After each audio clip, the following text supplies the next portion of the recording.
parts come through from the factory, we'll get them on the car ahead of FP1. Hello guys, Turbocharged 51 over here!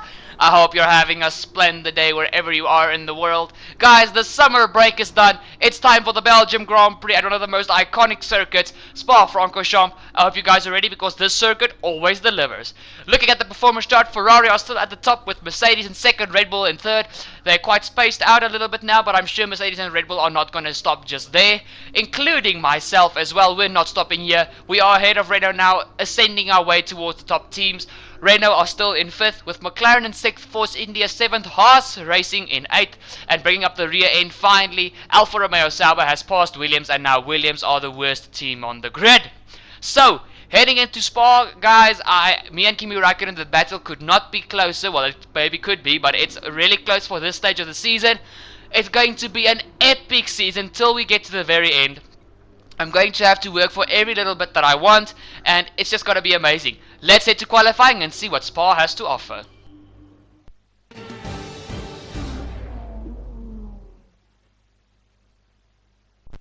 It's qualifying time at Spa, one of the mightiest tracks on the Formula One calendar. Long straights, up and downhill, Eau Rouge as well. This track isn't for the faint-hearted. When it comes to getting lap time out of this circuit, it's traditionally been about maximising top speed.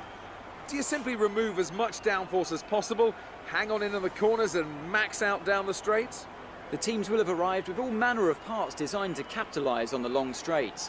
The cars will be that much harder to drive in the corners, but everyone will be in the same boat. We don't need to push too hard in this session. We should have the pace to qualify easily.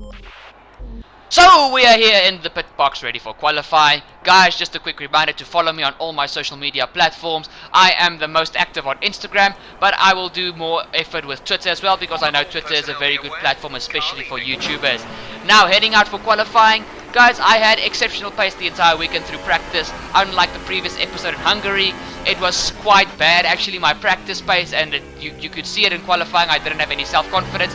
But now we're at Spa, one of the best circuits for cars with good top speed. You guys know we've got a very good engine in the back of this Toro Rosso. Our aerodynamics are catching up as well as our chassis. So we are really an overall good package for this circuit. Now heading up there through Eau Rouge, that's a beautiful corner. Through the final chicane, get the car down to first gear to turn in. A little bit of oversteer. I was too quick on the throttle there. And we actually take pole, even though it was the beginning of qualifying. I didn't stay pole. I fall all the way down to 6 by the time I get to the garage. But that was more than quick enough time to get myself through to Quali 2.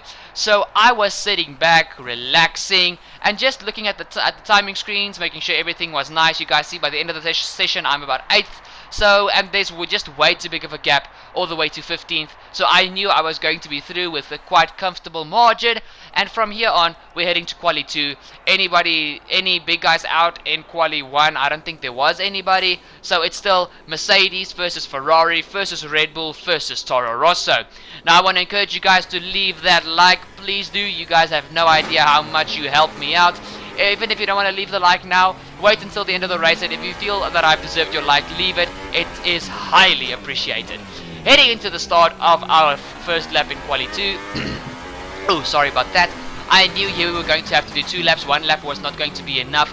But I actually considered trying the soft tires. But when I saw my pace on the worn soft tires, I was like, I don't think that was a smart idea. So I stick to the super soft tires, and here we start our second lap. I didn't make any changes to the car, guys. So let's go for our second lap and see if we can actually get ourselves out of Quali 2. You guys see at this stage we are dead last, but once again we were on worn tires. These are a fresh set of super soft tires. These red tires look brilliant with the Toro Rosso. All the tires look good on the Toro Rosso except the pink hyper soft, the white medium, and the white mediums, and also the yellow soft tires that look good. The rest of the tires look brilliant on this car, so this is just an overall fantastically beautiful car.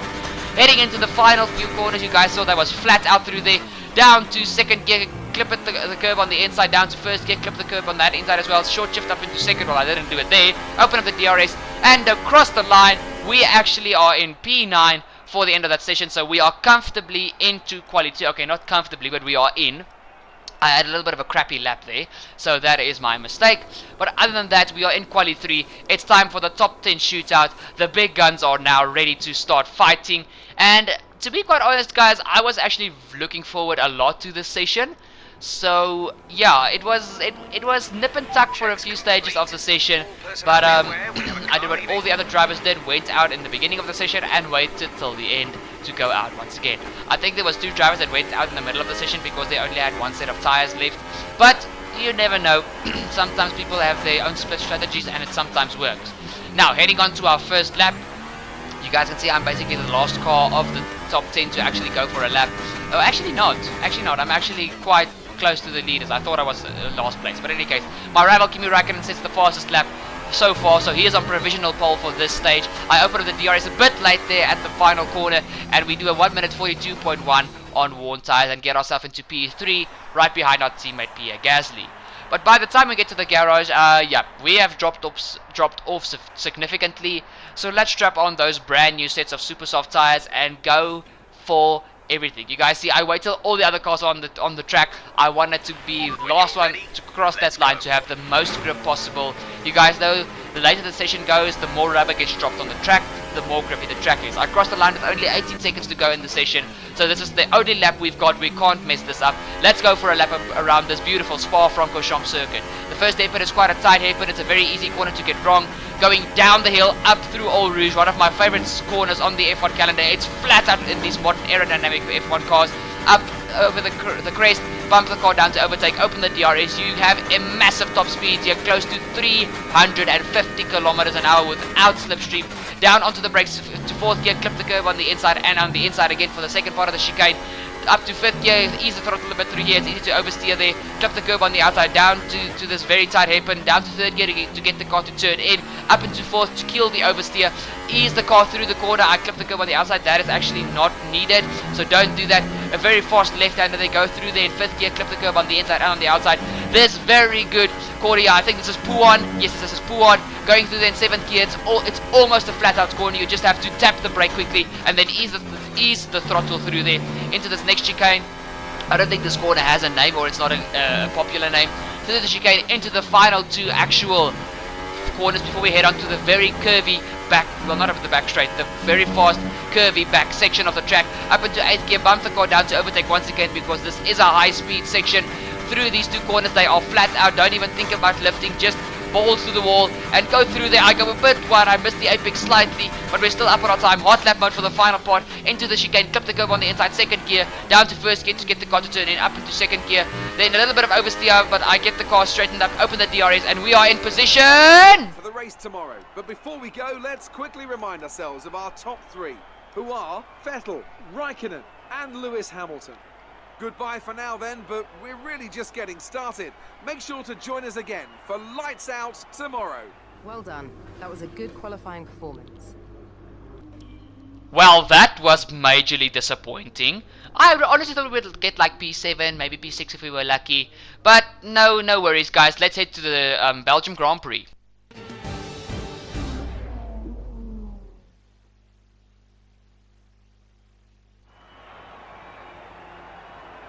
Who doesn't love the Belgium Grand Prix? It's the race, of course, that gave maiden pole positions to the Jordan and Force India teams, with Rubens Barrichello and Giancarlo Fisichella respectively. Jordan, of course, would then go on to better that here in 1998 with their first ever victory. And you can guarantee that something special will always happen at Spa-Francorchamps. But what that something is today is anybody's guess. Spa-Francorchamps then, a historic 19-corner circuit with a lap distance of 4.35 miles. There's over 100 metres of elevation change here, and with long stretches of the lap spent flat out, a good top speed will be vital for success.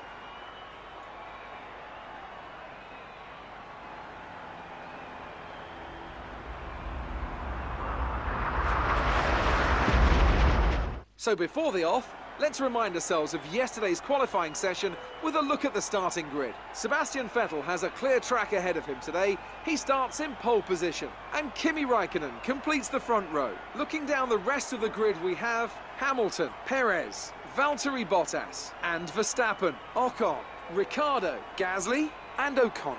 Leclerc, Sainz, Nico Hülkenberg and Magnussen, Grosjean, Ericsson, Lance Stroll and Sergei Sorokin. Van Dorn and Fernando Alonso starts from the back of the grid. Now it's almost time to lights out, so let's go down to the track.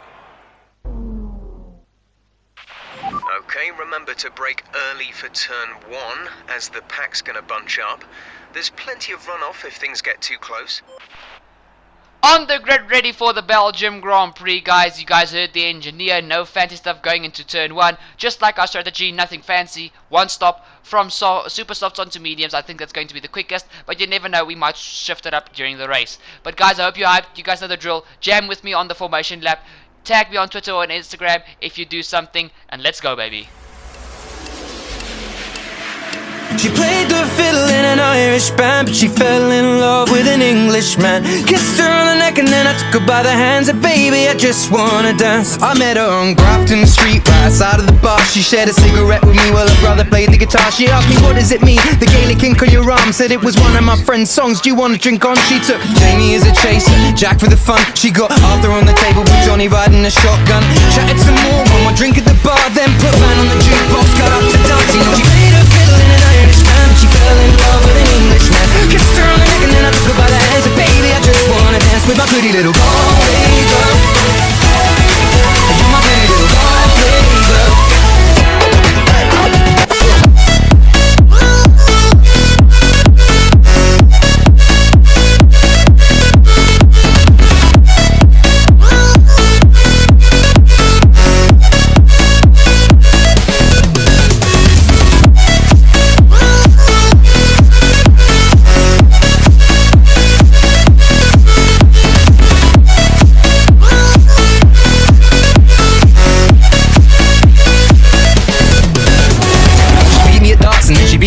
And then she kissed me like there was nobody else in the room. As last orders were called was when she stood on the stool, after dancing to Kaylee singing to trad tunes. I never heard Gareth Fergus ever sung so sweet. I could cappella in the bar using her feet for a beat. Oh, I could have that voice playing on repeat for a week. And in this packed out room where she was singing to me. You know, she played her fiddle in an Irish band, but she fell in love with an Englishman. Kissed her on the neck and then I took her by the hands. And baby, I just wanna dance, my pretty little Galway girl.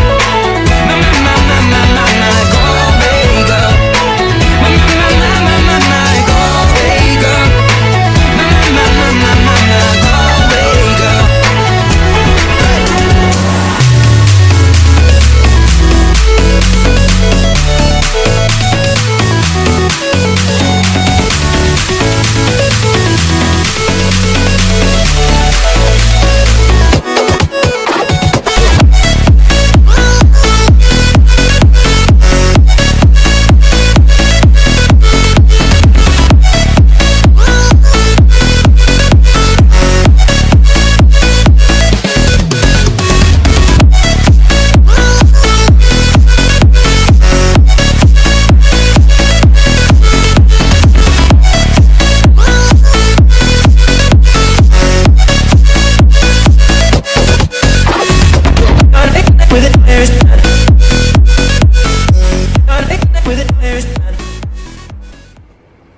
On the grid, ready for this Belgium Grand Prix, guys. I hope you guys are excited. We're heading to 5 red lights, a Ferrari front row lockout. Is there anything the Mercedes boys can do about these guys today, or me and my teammate? It's go, go, go here at Spa-Francorchamps. Heading to the first tight corner. You guys can see I'm sandwiched up there at the back, but actually Hamilton is up the inside of my rival Kimi Räikkönen. Let's go, baby, let's go. Come on, Hamilton, keep him there. Oh, there goes parts of a front wing. Somebody had a major time there at the first corner. Going up through Eau Rouge for the first time. It's Vettel leading the way from Hamilton. Kimi Räikkönen in second, Valtteri Bottas in third. Perez lost out to Bottas at the start. Then it's Ocon in sixth, and in seventh it's one of the Red Bulls, and then eighth and ninth it's myself and Gasly. We're coming up into the after the big back straight. Räikkönen is going for a move up the outside of Hamilton, then for the inside. Hamilton's got the inside now for the very next corner. They are still side by side, but Kimi is going to get the drive out of the corner, and Kimi is back into second place. Damn it! No! Come on, I'm actually rooting for Mercedes to be in front of Ferrari because I need for Räikkönen to get less points, guys. Now Hamilton is under pressure from his teammate Bottas, who is also in the championship fight. Hamilton, you are failing me! Come on, defend! Oh boy, Bottas is also, he's almost through. Hamilton, keep your nose in there! Oh, don't worry, it's over. It's over. And now Hamilton is under pressure from both the Force Indians as well. This is turning out brilliantly for Raikkonen and for Bottas, but even better for the race leader at this stage, Sebastian Vettel. Can Vettel finally catch a break after that horrendous Hungarian Grand Prix and a horrendous season so far? Kimi Raikkonen has been the one flying the flag for Ferrari. So actually now things are looking excellent at this stage for Ferrari. Heading to the end of the first lap, it's Vettel leading the way from Raikkonen, from Bottas, and I think Hamilton is still in fourth position. We'll check it now. Yes, Hamilton is still in fourth, followed by both the Force Indians. But now jumping back to the start, we're going to look at my POV, guys, from P10. Like you guys saw on the first lap with the blue, you can't miss the blue of this car. I got sandwiched inside. You guys can see I go to the inside, but Gasly blocks me off. And from here on, there was nowhere I could go. So I had to stay P10, just defend from behind. I close the door on the guys behind me. And now Gasly makes a move on Daniel Ricciardo. So Gasly is up one position.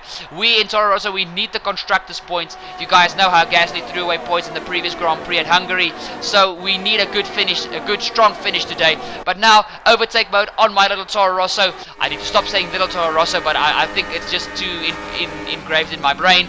Now we go onto the brakes, up the inside of Daniel Ricciardo. It's a beautiful move into the chicane. I close the door immediately on Ricciardo, and we're up into P9 with my teammate right ahead of me. But Ricciardo's not just going to let that fly. He's still pressuring me from behind, but still there's nothing he can do about it. That little piece of straight is too short, and I'm right up behind my teammate once again. This entire group is being held up by Hamilton and Bottas. As you guys know, they're fourths ahead of us, so this is a good time for me to start making moves, but for Gasly as well, so we can't sleep on this. We need to get something going here. You guys see we go here through Pouan. It's a very beautiful corner from myself with this very heavy 100 kilogram fuel load on the car. Now I don't think it's 100 k's with a 50% rate, but let's say for argument's sake, it is 100 k's because it's like a real race. Now, heading into this next few corners. Oh, I struggle to get the car stopped a bit. In fourth gear, don't oversteer onto the curb, heading into this final part of the track.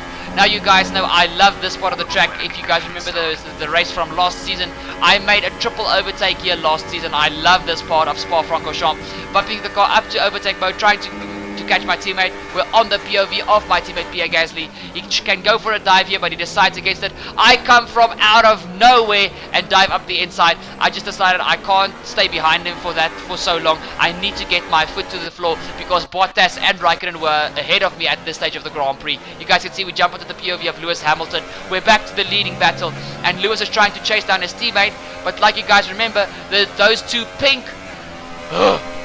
Force Indians are right behind Hamilton, and they are going to pressure Hamilton. I can guarantee it because they've also got extremely good engines in the back of those Force Indians. But actually Hamilton is trying to pressure Valtteri Bottas because Bottas couldn't hang on to Kimi. But we're heading here into the chicane after the straight. Oh, Hamilton has a massive lockup, and then there's contact between Hamilton and Esteban Ocon. What has Hamilton just done? I nearly run into the back of these guys. It's a massive incident. This is the POV of Ocon. Hamilton just doesn't look, comes back onto the racing line, and he has just ruined the race for Esteban Ocon. Guys, look, Ocon can't even make the next corner. He's into the gravel trap, and he has to stop the car on the side of the road to make sure everybody passes safely. Hamilton, I almost said something very bad. You nut! What was he thinking? He just came back onto the racing line. You can't do that. Guys, this is my POV. I had the biggest brake check of my life. Going for a move on Max Verstappen. Car in overtake mode. I've got a better engine than the Red Bull at this stage of the season. We are past him quite easily, and the next moment I just have to brake with everything in me because that's a massive contact between those two. And at this stage I was just like, where do I go? Both of these guys have problems. Luckily Ocon goes wide. I'm up into P6, and now Hamilton, with the one side of his front wing is non-existent. I think it's the right front side. We're going to watch now. I'm jumped to the POV of Hamilton. Yes, the right front side of his wing is non-existent, and now I need to make quick work of Hamilton to try and catch up to Bottas and to Sergio Perez, because if those guys start running away, I've got a big problem. So I'm right behind Lewis going through Pouan. I get an excellent drive because Lewis cannot go as fast as I through there because the right side of his wing is completely torn apart. We are ahead of Hamilton. You guys can see by the final corner I'm already like 2 seconds ahead of Hamilton. We're going here. Hamilton goes into the pit stop. Hamilton is going to have a front wing replacement, and Hamilton has got one very long afternoon ahead of him, and I don't even feel sorry for him because that accident was completely his fault. He locked up. He was supposed to take to the escape road. not actually just come back onto the racing line. He actually deserves a penalty, which I'm just saying he did not get. So that's really the FIA being fair to Mercedes, well, unfair towards the rest of the grid and fair to Mercedes just again now. But guys, here we head on, and Sergio Perez, Checo himself, is pressuring my run rival Valtteri Bottas. Let's go Checo. Nah, Checo! Why does everybody lock up there? Why is Raikkonen and Bottas being gifted positions this Grand Prix? I'm getting tired of this, man. Come on, can something go my way, please? But in any case, things have gone our way a fair few times this season, so it's just about I want to do good, guys. We jump into the battle between the two Red Bull cars and my teammate Pierre Gasly, and this is the POV of Daniel Ricciardo. My teammate has a slight block up into the final chicane, but he is pressuring Max Verstappen, and these guys were having a battle of the ages, guys. When I saw the replays of this, I needed to show you guys. You guys can see Gasly is actually just trying to get ahead so he can get away from them. But these two Red Bull cars, with them still being just slightly better than us, it's very hard to actually get ahead of them in the first place and then try to extend the gap. Myself, I was bolting away because I was trying to chase after Hamilton and Bottas and also Perez. Not Hamilton. Bottas and Raikkonen. Sorry guys, my words are completely messed up now. You guys can see it. Daniel Ricciardo, he should have gone to the inside there, but him and Gasly have DRS, but still. Oh no, Max Verstappen is still defending. How is Max doing this? Oh my word, Max Verstappen is still ahead of both of them.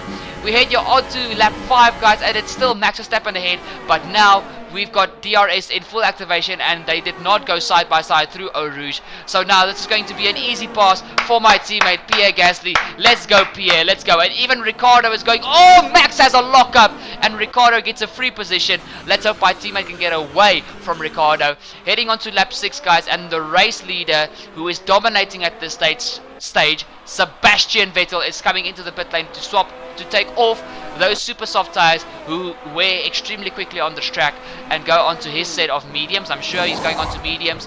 Yes, he's onto the medium tires, and Vettel is now going to the end of the Grand Prix. Myself also comes in on lap 6. I nearly thought I made a grammar mistake there.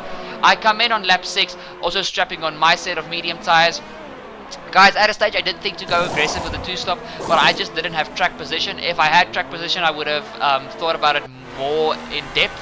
But at this stage, I just needed to get the tires on and go to the end and be as aggressive as possible. Because where the super softs wear too quickly at this track, these mediums have life that you can basically run the whole race on them. Really, you can. It's not that hard.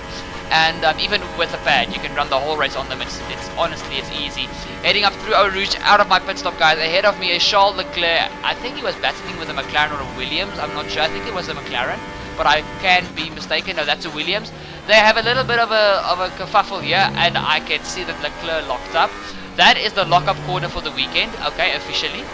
Now, I am right up behind these guys on fresh mediums. They are on a compound softer than mine, but guys, the super softs and the soft tires, I don't know why the jump between the mediums and the soft tires when it comes to tire life is immense, and then from super soft to soft is also immense. So these mediums really are a very durable tire. I run a bit wide there through Pouan, but I still get the drive on the Williams. I don't know if there's a Stroll or Sorotkin. It's Sorotkin, the guy that cost Sebastian Vettel the previous Grand Prix.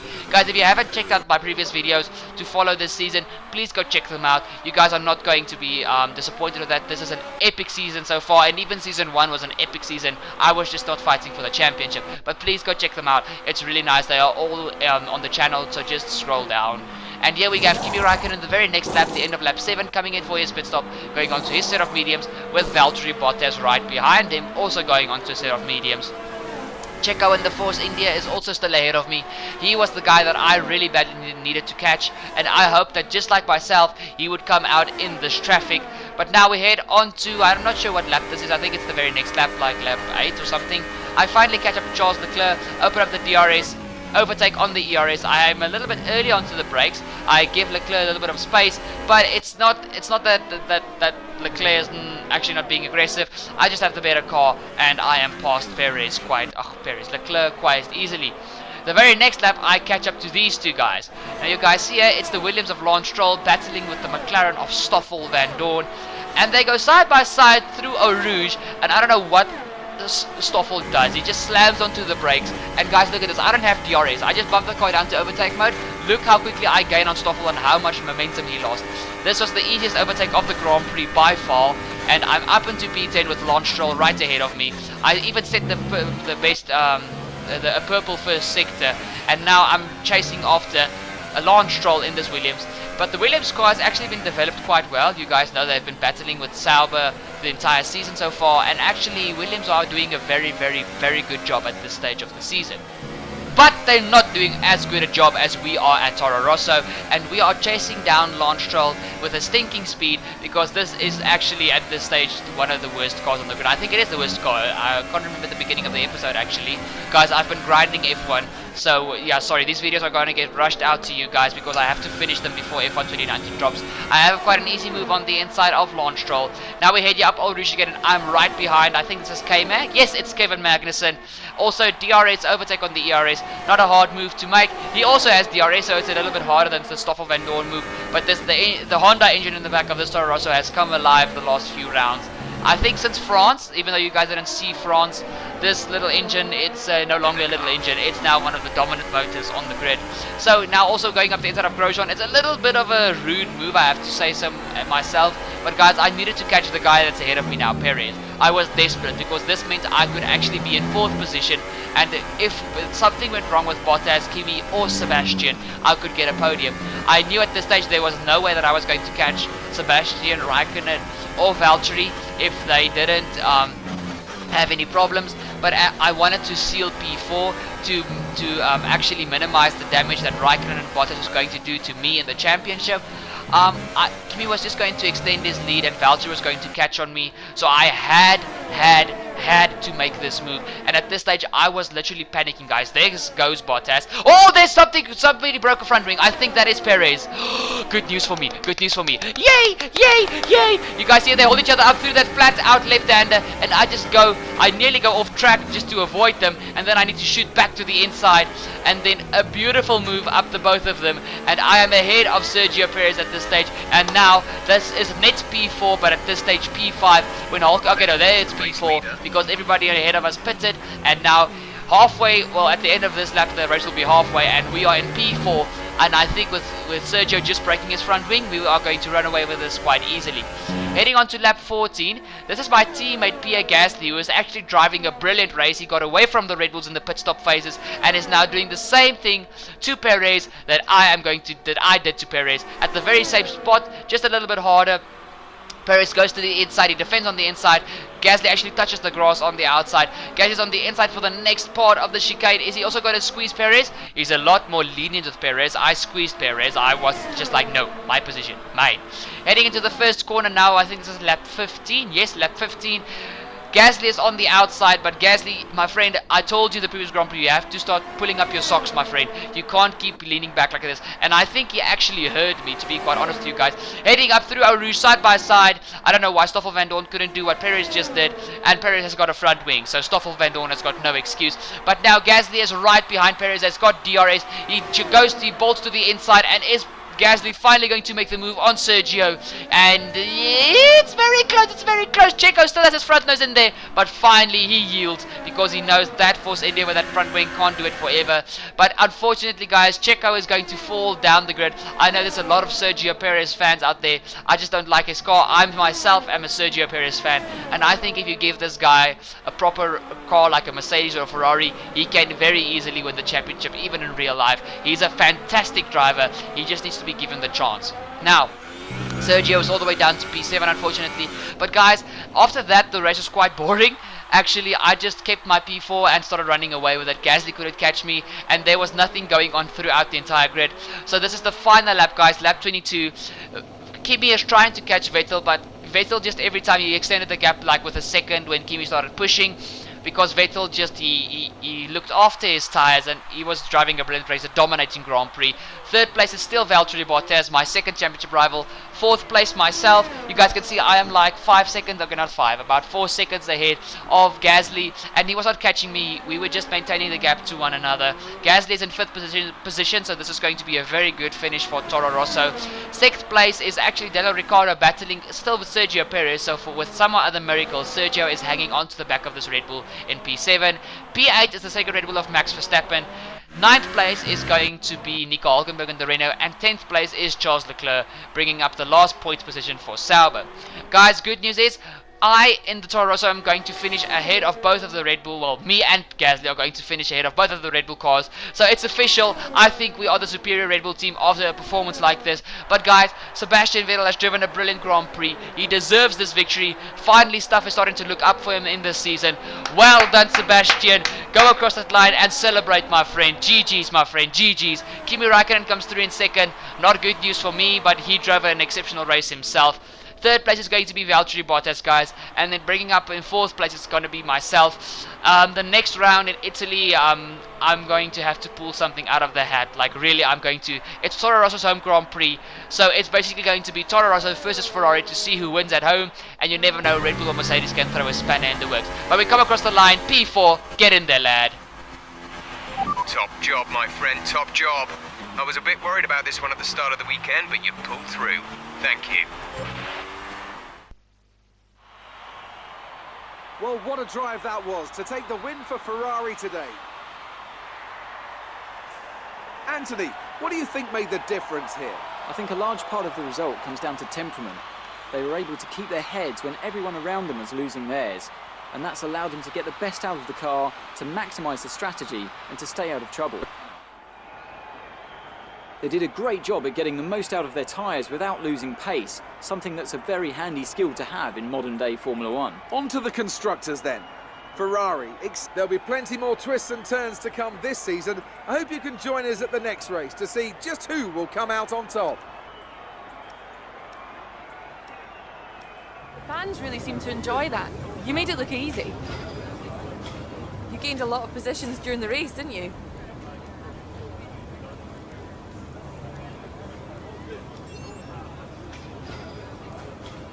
So talk us through what happened between you and your rival today.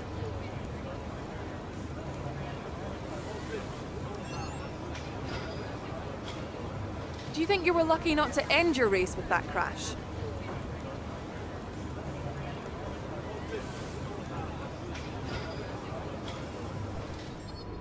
What a Belgium Grand Prix, guys. The end was a little bit boring, I'm not gonna lie, but the beginning was action-packed beyond compare.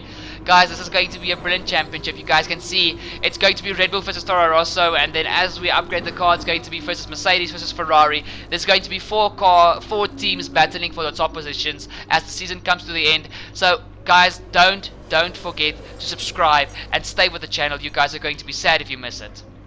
That's a great result. You did really well. I don't think we can have any complaints with that performance.